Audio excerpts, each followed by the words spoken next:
여러분, 생각이 참 우리에게 중요하고, 우리 지난주에 함께 나눴던 생각을 얘기했잖아요.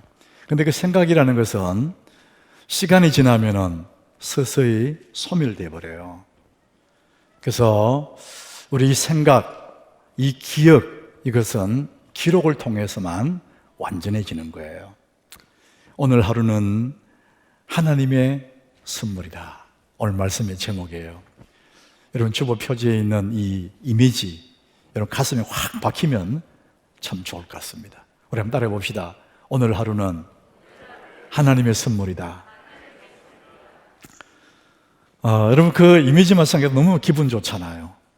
오늘 이 하루는 하나님 내 인생의 문 앞에 가져다 놓은 하나님의 선물이거든요. 여러분, 매일 아침에 우리 집 문을 열면 문 앞에 우유가 배달되어 있고 신문이 배달되어 있기도 하고 요즘은 또 택배가 배달되어 있기도 하거든요. 정말 갖고 싶은 어떤 상자가 와 있으면 얼마나 기쁠까요? 아마 요즘은 부지런히 이 택배들이 이제 배달되는 그런 때가 되었어요. 그런데 우리 문 앞에 어떤 선물 상자보다도 정말 우리 가슴을 뛰게 하는, 저는 그런 상상을 해봤어요. 그 앞에 내가 정말 되고 싶어하는 나, 성장하고 성숙한 내 모습이 변화된 내 모습으로 내 문 앞에 서 있다면 얼마나 기쁠까.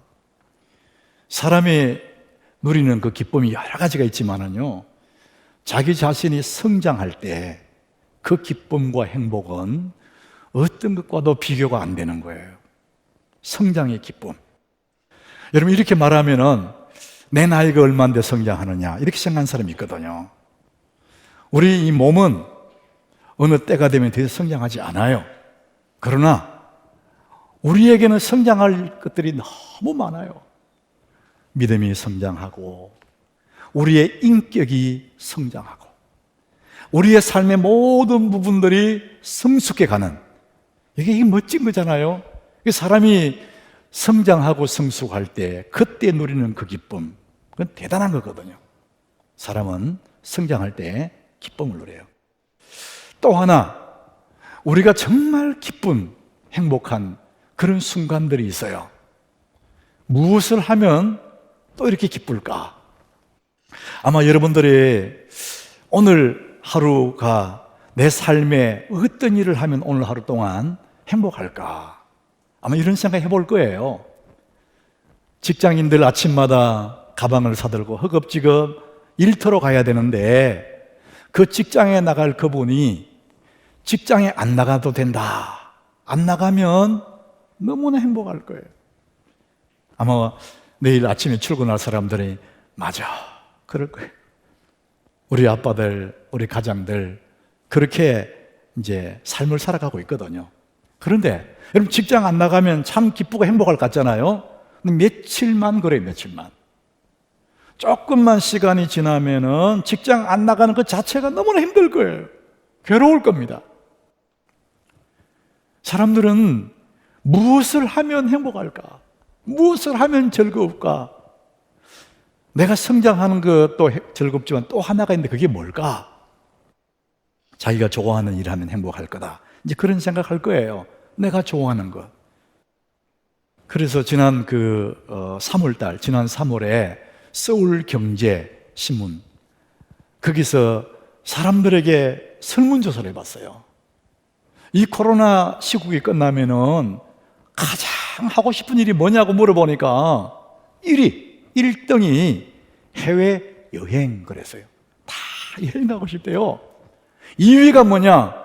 국내 여행. 이렇게. 1위는 해외여행. 그거 못 가면 국내 여행. 여러분, 여행은 설레는 거죠. 낯선 곳으로 간다는 것은. 그런데 여러분, 매일 여행 가면 내 하는 일은 없고 여행만 다니면 당분간은 재밌겠다 생각하지만은요, 얼마 안 가서 그 여행이 시들해지고 나중에는 고달프고 힘들 거예요. 가방 들고 밖에 나가면은 그 피곤한 거예요. 직장 생활 그 작은 여유 틈을 내어서 잠시 어디 다녀오면 너무 달콤하지만 하는 일도 없이 맨날 여행만 다녔다. 여러분, 그건 너무 피곤한 거예요. 그런데 하면 할수록 행복하고 하면 할수록 더 기쁘고 그런 일이 있어요. 여러분, 그게 뭘까? 오늘 성경은요, 확실하게 명확하게 말하고 있습니다. 오늘 4절, 오늘 본문 4절 우리 같이 읽어봅니다. 이스라엘아 들으라, 우리 하나님 여호와는 오직 유일한 여호와시니. 하나님 백성들 향해서 이스라엘아 들으라, 너무 중요한 말이니까 들으라 그렇습니다. 하나님은 한 분뿐이시다. 자, 그래서 그 다음 절에 보니까 뭐라 그러냐? 같이 읽습니다. 너는 마음을 다하고 뜻을 다하고 힘을 다하여 내 하나님 여호와를 사랑하라. 따라합시다. 사랑하라. 여러분, 사랑하면 행복해요. 세상의 어떤 일도 반복하면 시들해지고 힘들지만 사랑하는 것은 아무리 해도 행복해요. 사랑하면 행복합니다. 날마다 해도 행복합니다. 하면 할수록 더 행복한 일이 사랑하는 거예요. 그래서 성경은 우리에게 우리 행복을 위해서 하나님 하시는 말씀이 사랑하라 이렇게 말합니다. 여러분, 사랑하는 것이 행복한 거예요. 왜 그럴까? 왜 사랑하면 행복할까? 여러분은 아마 그런 생각은 안 해봤을 거예요. 근데 목사는 그 생각도 하는 거예요. 왜 사랑하면 행복할까? 성경에 보니까요, 요한일서 4장 8절에 보니까 하나님이 어떤 분이냐?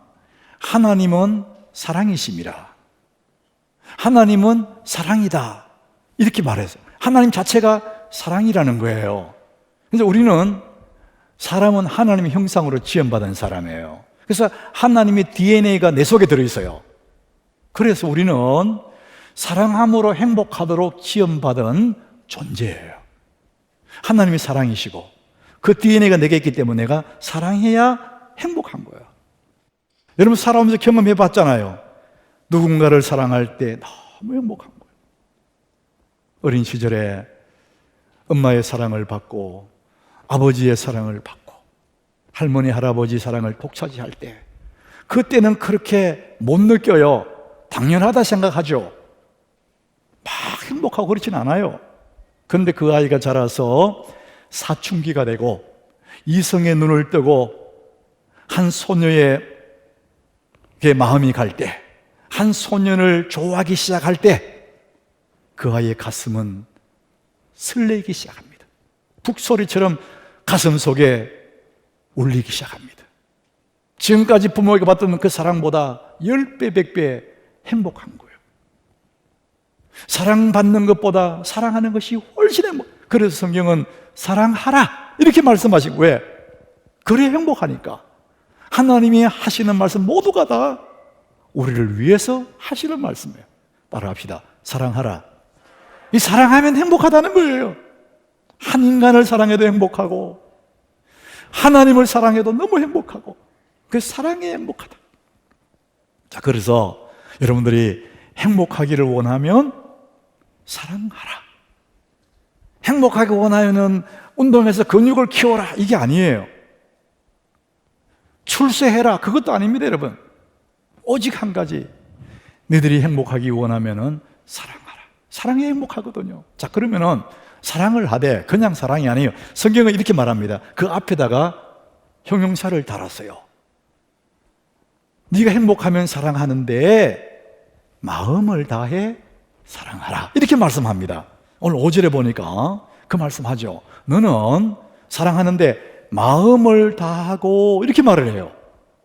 뜻을 다하고 힘을 다하여 내 하나님 여호와를 사랑하라. 그 너는 사랑하라, 그 속에 마음 다해라는 거예요. 여러분, 마음을 다한다, 이것은 의지적인 사랑을 말합니다. 뜻을 다하고 힘을 다한다, 의지적인 사랑이에요. 바라만 보면 가슴 뛰고 막 손 대이면은 전기 오고 그런 게 아닙니다. 저절로 되는 그런 사랑 누가 못해요. 근데 마음을 다하고 힘을 다하고 뜻을 다하는, 이것은 우리가 의지적으로, 내가 감정으로는 사랑이 안 가지만 내가 의지적으로 사랑하는 걸 말하죠. 이게 예수님의 사랑이에요. 예수님이 갈보리 언덕 십자가에서 피 흘리고 죽으신 것은 의지적인 사랑이에요. 사랑할 수 없는 죄인들을 사랑해서 십자가에 죽으시는 거예요. 힘을 다해 거기서 죽으시는 거예요. 온 힘을 다해서 그 죽음 앞에 버티는 거죠. 그게 예수님의 사랑이라는 것이죠. 그래서 우리가 행복하기 원하면 사랑해야 되는데 어떻게 마음을 다해 사랑하라 이렇게 말합니다. 그러면 어떻게 우리가 마음을 다해 사랑할 수 있을까요? 내가 어떻게 하면 마음 다해서 사랑할 수 있을까? 오늘 6절에 그 답을 이렇게 말합니다. 오늘 내가 네게 명하는 이 말씀을 너는 마음에 새기고, 따라합시다. 마음에 새기고. 우리 마음에 새기는 것이 마음 다해 사랑할 수 있는 방법이라는 거예요. 여러분, 우리 마음 그러면 사람들 마음이 어디 있지? 보통 가슴에 손을 대긴 하지만 사실은 그게 아니죠. 그런데 이 히브리어 표현으로는 이 마음은 사람의 가장 깊은 곳의 중심 이렇게 말을 해요. 우리 몸의 가장 중심에 중간에 여기 위도 있고 심장이 있겠지만 한 인격, 사람의 가장 깊은 곳의 중심, 그게 마음이라는 것이죠. 우리 알 수는 없지만. 그래서 가장 중심, 가장 깊은 곳에 그것이 마음인데 거기에 색이라는 겁니다. 그게 사랑을 새겨 놓으면 사랑이 나온다는 거예요. 이 새긴다는 게 중요합니다. 우리가 예수님이 탄생하실 때 크리스마스 가까이 가면 우리 꼭 그 말씀 나누잖아요. 예수님이 탄생하기 직전에 유대 들판에 목자들이 양을 치고 있었어요. 하늘의 별이 반짝반짝하는 그 밤에 양을 치고 있는데 천군 천사들이 나타납니다. 그리고 예수님의 탄생 소식을 알려줘요, 목자들에게. 그 누가복음 2장 11절이죠. 오늘 다윗의 동네에 너희를 위해서 구주가 나셨는데 곧 그리스도 주시니라. 예수님이 오셨다는 거예요. 그리스도가 왔다는 거예요. 이분들이 너무나 놀라고 기뻐하면서 베들레헴으로 갑니다. 가서 17절에 보니까 그들이 천사가 자기들에게 전해준 그 아기에 대한 얘기를 다 말을 합니다. 이제 그 얘기를 들은 사람들 18절에 보니까 듣는 자가 다 목자들이 그들에게 말한 것들을 놀랍게 여기더라. 야, 천사 이야기를 듣고 너무나 놀라는 거예요. 감동받는 겁니다. 와, 그런 일이 있었구나. 놀랍게 여기되 놀라고는 끝이에요. 그걸로 끝났어요. 자, 그런데 그 다음 절에 보면은 성경이 이렇게 말합니다. 예수의 어머니 마리아는 이 모든 말을 마음에 새기어 생각하니라. 사람들은 놀라고 감동받고 끝났지만은 마리아는 이 모든 말을 마음에 새기고 생각하니라. 마음에 새겨진 그것들이 나오는 것입니다. 하나님을 마음 다해 사랑한다는 것은 하나님의 그 사랑을 내 가슴에 새기는 것을 말합니다. 이런 마음이 새기면 새긴 대로 인생이 갑니다. 자, 그런데 어떻게 우리 마음에 새기냐? 여러분, 마음에 새기는 방법 두 가지가 있습니다. 가장 일반적으로, 가장 쉽게 우리 마음에 새기는 방법. 첫 번째는 반복하는 겁니다. 반복해서 생각하는 겁니다. 하나님의 사랑을 반복해서 생각하는 거죠. 오늘 7절에 보니까 그 반복을 얘기합니다. 내 자녀에게 부지런히 가르치며. 하나님 사랑을 내 자녀에게 부지런히 가르친다. 이 부지런히 가르친다는 말은 반복을 얘기합니다. 또 가르치고 또 가르치고 하나님 사랑을 계속 반복해서 가르치고, 그 아이가 집에 있을 때든지 길을 갈 때든지 누워 있을 때든지 일어날 때든지 계속해서 반복하면 그 아이의 마음 신비에 새겨져 버린다는 거예요. 새기는 가장 좋은 방법은 반복하는 거예요. 두 번째 새기는 방법, 기록하는 것입니다. 오늘 말씀 마지막 9절, 또 내 문설주와 바깥문에 기록할지니라. 따라합시다. 기록할지니라. 여러분, 굉장히 중요한 말씀이에요. 하나님의 사랑을 바깥문에도 기록해놔야 겁니다. 그러면 잊어버리지 않는다는 거죠. 기록하고 마음에 새기고 기록하고. 여러분, 기록할 때 여기 글을 쓰지만은 내 마음에 새겨져 버리는 거예요. 우리가 어릴 적에 이제 초등학교 다니다가 중학교 가면 영어를 배우잖아요. 처음 알파벳을 배우고 단어를 배우고 문장을 배울 때, 그때 단어 외울 때 그냥 외우지 않고 서면서 외우거든요. 분명히 여기 B-O-O-K, 북 B-O-K 썼는데 내 마음이 새겨지는 거예요. 쓰는 것이 중요합니다. 여러분, 이 성경은 기록된 말씀이에요. 기록되어 있는 거예요. 하나님이 우리를 향한 그 생각, 하나님의 그 생각을 기록한 것이 성경이에요. 구전으로 내려오는 말이 아니에요. 기록된 말씀이에요. 그래서 이 말씀이 권위가 있는 것입니다. 하나님은 당신의 그 좋은 생각들을 기록해서 말씀으로 이렇게 줬어요. 뿐만 아니라 하나님은 매일 우리의 일상을, 사랑하는 아들, 사랑하는 딸들의 일상들을 매일매일 하나님이 기록하신대요. 시편 139장 16절에, 이게 시적인 표현이지만은요, 잘 읽어보면 정말 우리 마음을 뜨겁게 하는 말씀이에요. 내 형질이 이루어지기 전에 주의 눈이 보셨으며 나를 위하여 정한 날이 하루도 되기 전에 주의 책에 다 기록되었나이다. 나라는 사람이 엄마의 모태에서 형질이 생기기도 전에 하나님은 다 알고 계시면서 기록하고 계시는 거예요. 태어날 아이를 생각하며 엄마가 육아일기를 쓰듯이 하나님은 사랑하는 아들, 딸들 태어나기도 전에 육아일기 쓰듯이 우리의 삶을 기록하고 있다는 거예요. 시편 56장 8절에 보면 우리가 성장, 장성에서도 하나님께서 기록하고 계신답니다. 나의 유리함을 주께서 계수하셨으니. 유리한다는 것은 방황한다는 거잖아요.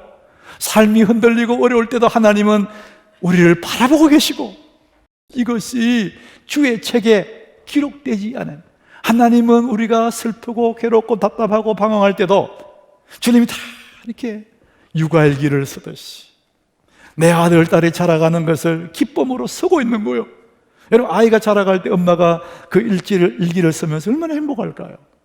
하나님은 오늘도 기록하고 계신다는 거죠. 여러분, 기록이라는 것은 우리의 기억을 완전하게 만듭니다. 기록은 우리의 생각을 태어나게 만들어요. 여러분, 우리 생각은 눈에 보이지 않는 거거든요. 시간에 가면 소멸돼요. 그런데 우리의 생각을 기록하면 그 생각이 형체를 입고 드러나는 겁니다. 탄생하는 것이죠. 기록은 우리의 인생을 다듬어주는 하나님의 방법이에요. 저는 더해서 believe it이라는 그 얘기를 하고 싶어요. 영어로 believe it, 그것을 믿어라, 이런 뜻인데 그냥 한글로 believe it 이렇게 제목을 썼더라고요. 최근에 나온 책이에요. 그게 제임이라는 아주머니 얘기예요. 이분이 너무 고달픈 삶을 사는 거예요. 힘겨운 일을 살아요. 남들에게 눈치도 보이고 남들이 다 자기를 외면할 때 너무나 혼자 탕그라니 노인 같은, 그럴 때 삶을 포기하지 않고 다시 일어설 수 있었던 자기만의 그 이야기를 그 책에 썼어요. 가장 핵심이 뭐냐? 자기가 너무나 힘들고 어렵고 포기하고 싶을 때 그때마다 나는 도구 상자를 연다, 이렇게 표현해요. 도구 상자. 오늘 주보 표지에 박스, 그 상자 속에 선물들이 들어있잖아요. 도구 상자를 이 사람이 연다는 거예요. 여기 이 상자에는 데일리 박스라고 해놨는데 이 사람은 툴 박스겠죠. 자기의 지친 자신을 회복시키는 그 어떤 기구들이 거기 있다는 거죠. 그 기구 상자를 열고 거기에서 기구들을 끄집어내면은 자기가 지쳤던 자기가 살아난다는 거예요. 그래서 도구 상자 얘기를 해요. 그러면은 이 제임이라는 사람이 가지고 있는 도구 상자는 뭐가 들어있나? 그 상자 속에는 아주 단순한 것, 설교를 들었을 때 은혜되었던 이야기, 자기가 좋아하는 성경 구절, 명언, 힘이 되는 이야기, 시, 이런 것들을 모아놓는다는 거예요. 스마트폰에도 모아놓고 손에 닿는 곳에 모아놓다가 힘들 때마다 그것을 끄집어내면은 나도 모르게 힘이 공급이 된다는 거죠. 그게 도구상자다, 이런 얘기를 합니다. 우리 그리스도인들에게 얼마나 좋은 도구상자가 있습니까? 성경이 있고, 여러분 스마트폰을 다 가지고 있고, 생명의 삶이 있어요. 거기에 좋아하는 찬양도 넣어놓고, 내가 좋아하는 명언도 넣어놓고 성경 구절도 넣어놓고 오늘같이 오늘 하루는 하나님의 선물 이미지까지 탁 넣어놓으면 이거 보는 순간에 얼마나 마음이 위로가 되겠습니까? 오늘 하루는 하나님의 선물입니다. 여러분, 매일매일 만나는 그날이 여러분에게 하나님의 선물이 되기를 축복합니다. 내가 그렇게 생각하면 그날이 되는 거예요. 하나님의 선물입니다. 아침마다 주님은 새로운 은혜를 배달해 주시고, 아침마다 주님은 인자하심을 배달해 주시고, 빛나는 눈부신 그날을 선물로 우리에게 주시는 것이죠. 그래서 우리는 매일처럼 주님 주신 선물 그 하루 속에 뭐 하느냐? 꿈을 꾸는 거죠. 기뻐하고 즐거워하고. 우리 성도들은 꿈을 꾸지 않습니까? 여러분, 예수 안 믿는 사람들도 꿈을 꿔요. 장래에 어떤 미래를 바라는 것들이 많아요.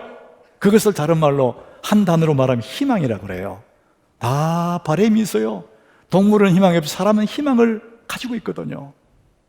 근데 그 희망, 그것은 장래에 대한 바람을 말하죠. 근데 희망과 비슷한 단어가 소망이 있습니다. 희망과 소망 다 바라는 바람이에요, 미래. 근데 엄밀히 따져보면 내용이 다른 거예요. 희망은 막연한 바람이에요. 잘 되겠지 뭐. 잘 될 거야 그냥. 이렇게 생각하는 거예요, 스스로. 여러분, 그것은 근거가 없어요. 그냥 막연한 바람이에요. 그런데 소망은 근거가 있는 바람이에요. 예수 믿는 사람들은 근거가 있어요. 내가 꿈을 꾸는 근거가 있어요. 오늘 이 한 날 하나님의 선물이다. 하나님의 성경에 근거가 있다는 거죠. 그 근거에 의해서 나는 꿈을 꾸는 거예요. 그 근거에 의해서 소망을 하고 있는 거예요. 그건 반드시 근거가 있기 때문에 때가 되면 내가 꿈꾸는 그것이 현실이 되고 내가 꿈꾸는 것들이 눈앞에 나타나는 것입니다. 왜 그렇습니까? 하나님이 그 근거로 보증을 하십니다. 하나님이. 여러분, 빚 보증하시는 보증. 내가 보증 선다. 그러면 틀림없는 거예요. 여러분, 성경에 그 얘기를 하고 있거든요. 히브리서 7장 22절에 이와 같이 예수는 더 좋은 언약의 보증이 되셨느니라. 예수님이 내 삶의 보증이 되는 거예요. 더 좋은 언약의 보증이다. 얼마나 감격스럽습니까? 우리가 꿈꾸고 우리가 바라는 그 소망은 근거가 있는데 예수님이 보증을 썼다는 거예요. 그게 틀림없다는 것입니다. 오늘 하루는 하나님의 선물이에요. 보증되어 있는 선물. 제가 어느 새벽에 저 뒤에서 기도하다가 나도 모르게 막 찬양을 불렀어요. 큰 소리로 부르면은 다른 사람이 방해되니까 소리는 낮지만은 아주 힘있게 찬양을 불렀어요. 어떠한 고난이 닥쳐와도 만유의 주여 소망 되소서. 주님이 우리의 소망이잖아요. 우리가 꿈꾸는 것은 근거 있는 소망입니다. 여러분, 어떤 어려움이 와도 소망을 가지시기를 바랍니다. 하나님은 오늘도 우리에게 선물을 주시는데 이 하루가 하나님의 선물이에요. 여러분들이 그 선물을 받을 때 가을 들녘에 황금빛을 익어가는 곡식처럼 하나님의 선물 속에서 우리는 날마다 황금빛 인생으로 되어가고 있는 것이죠. 오늘은 하나님의 선물, 자기 좋은 생각을 가슴에 새겨버리세요. 그러면은 우리는 날마다 행복을 누리게 되는 것입니다. 사랑하는 우리 하나님께 교우 여러분, 오늘도 이 한날은 하나님의 선물이고 그 선물을 내 가슴에 새기고 하나님의 은혜를 누리며 사는 여러분 되시기를 주님 이름으로 축복합니다.